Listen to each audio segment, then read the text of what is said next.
আসসালামু আলাইকুম প্রিয় দর্শক, সকলকে অসংখ্য ধন্যবাদ। তো যারা ইউটিউব চ্যানেল দেখছেন সাবস্ক্রাইব করুন, আর যারা ফেসবুক পেজ থেকে দেখছেন অবশ্যই ফলো করবেন। তো প্রচণ্ড রোদ, তো দুপুরবেলা, তো জীবনের ফার্স্ট টাইম এখানে গেলাম। তো অবশ্যই অনেকেই চিনতে পারছেন এটার জায়গাটা কোথায়। তো আসলে যারা এখানে গেছেন তারাই বুঝতে পারতেছেন এটা কোথায়। তো এটা হচ্ছে বাংলার তাজমহল। তো এই তাজমহলটা নারায়ণগঞ্জের মধ্যে অবস্থিত। তো যে তাজমহলটা দেখতে পাচ্ছেন এটা কিন্তু আমাদের বাংলাদেশের মধ্যে।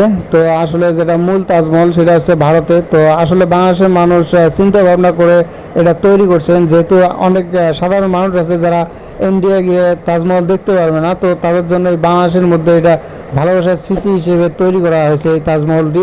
তো আপনারা যারা দেখতে চান অবশ্যই এখানে যেতে পারেন, মনটা জুড়ে যাবে, যেহেতু এটা আমাদের বাংলাদেশের মধ্যেই।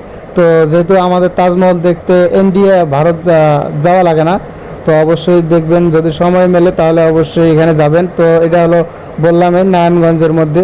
তো যেহেতু আমি নারায়ণগঞ্জের আশেপাশেই থাকি, এই কারণে আমি এখানে গেলাম, তো দেখে আসলাম। তো বিশেষ করে একটা খারাপ লাগছে, সেটা হলো দুপুরবেলা প্রচণ্ড রোদ। তো আর আসলে এখানে সবাই যায় দেখতে, তো দেখেন কত মানুষ এখানে গেছে। তো অবশ্যই যদি ভিডিওটা ভালো লাগে সাপোর্ট করবেন, সবাইকে ধন্যবাদ।